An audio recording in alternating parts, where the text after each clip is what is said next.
Okay, I think this is going to be part two. So anyway, here we go again. And the last nonprofit group happens to be ecology, the Earth, the planet.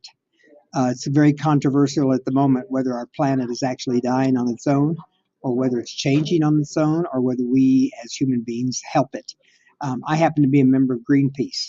Greenpeace is an organization that doesn't like a lot of the things that people are doing to animals and to plants and to our earth and to our dirt and to the interior of our planet, et cetera, et cetera. I'm a liberal, kind of, in many respects, but this planet I think is really precious, and that nonprofit group of organizations has just really recently just really started, and so I'm become a member of some of that.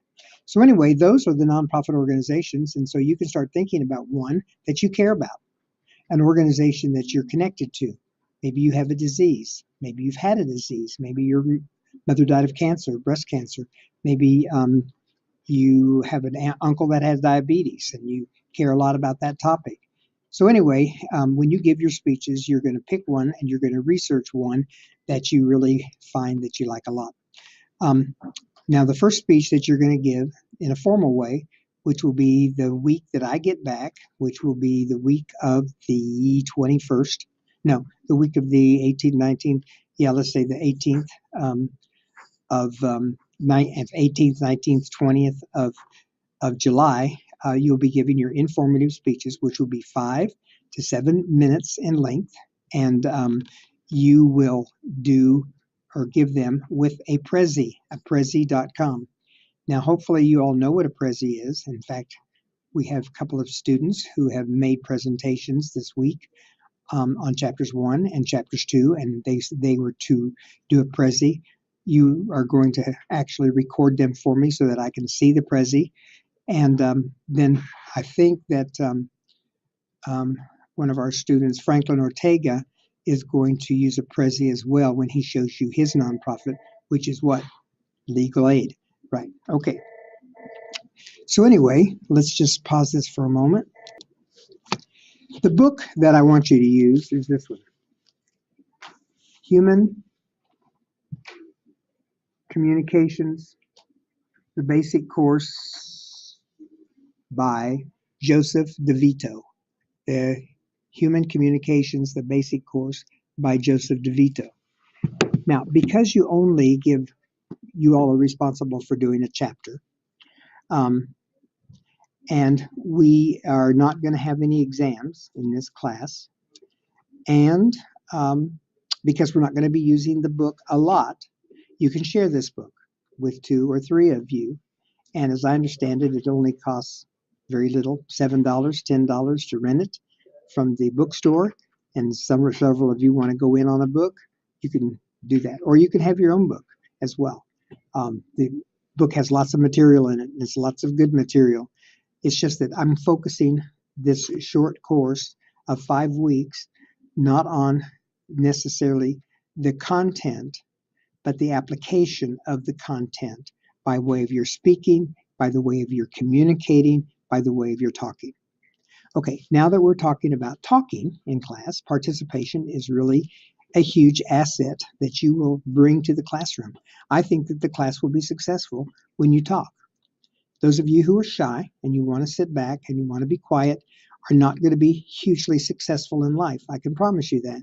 Those of you who are willing to talk and can learn to talk appropriately and positively, and so that people like you and so that people will follow you, will be those who become leaders. And those who become leaders will be those who get paid the most money and probably have the most success in your lives.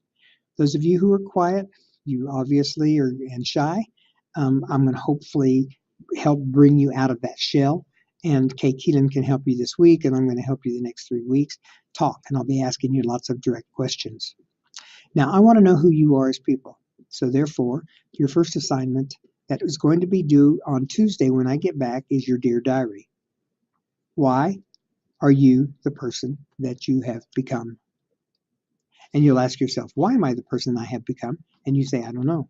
I haven't thought about it. Well, I want 1,000-word document, double-spaced, 12 point font, I want it printed out. I don't want it handwritten. I want everything in this class printed out, and I want you to hand it to me on the 18th.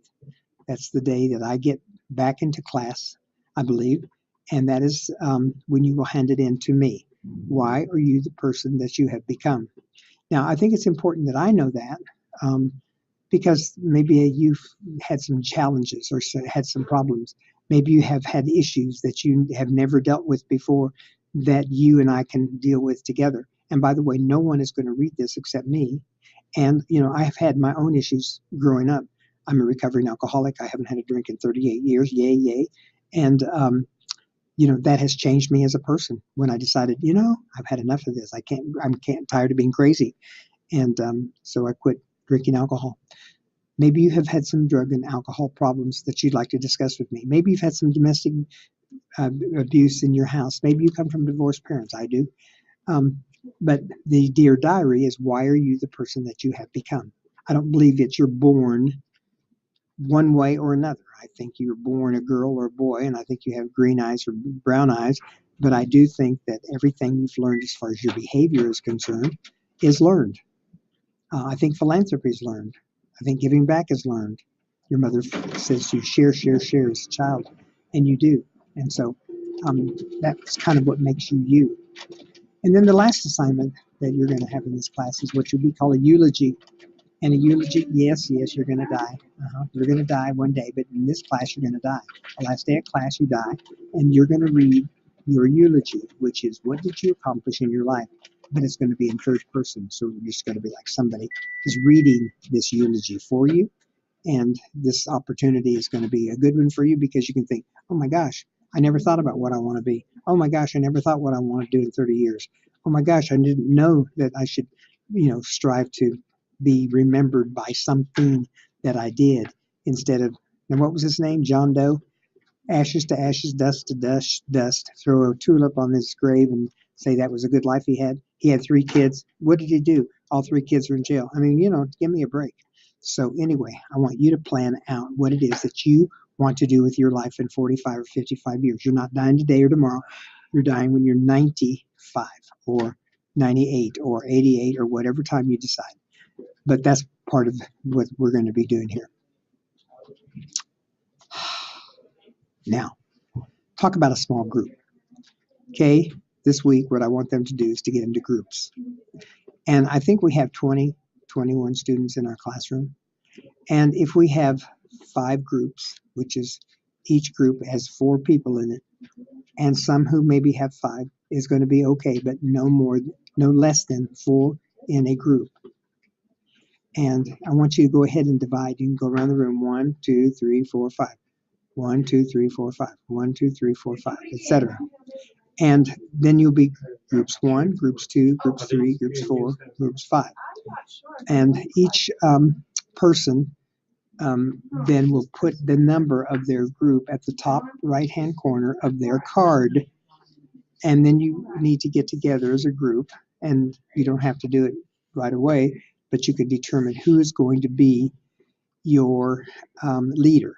And I want to know the name of that leader.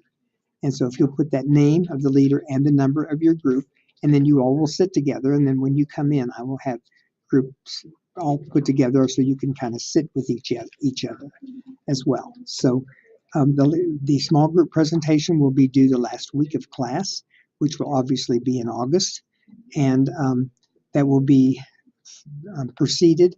That will be the final thing that we do as a grade in here, except for your eulogy. Now, we will go to the Dallas Museum of Biblical Art, and that is a great place for us to go, and we'll do a talk on the tapestry. And anyway, your syllabus will outline all this and how many points it takes to do such and such and such and such. So anyway, looking forward to getting to know you better. And you do what Kay says. And as I indicated to you before, everybody can receive an A in this classroom. All you have to do is put it in your mind and also put it in our minds. Kay's in my mind that you want an A in this class. And that's how we will look at you until you prove otherwise. Until you stop coming to class or don't come to class or sleep in class or make too much noise or disrupt the class or chew gum or, and text. Hello?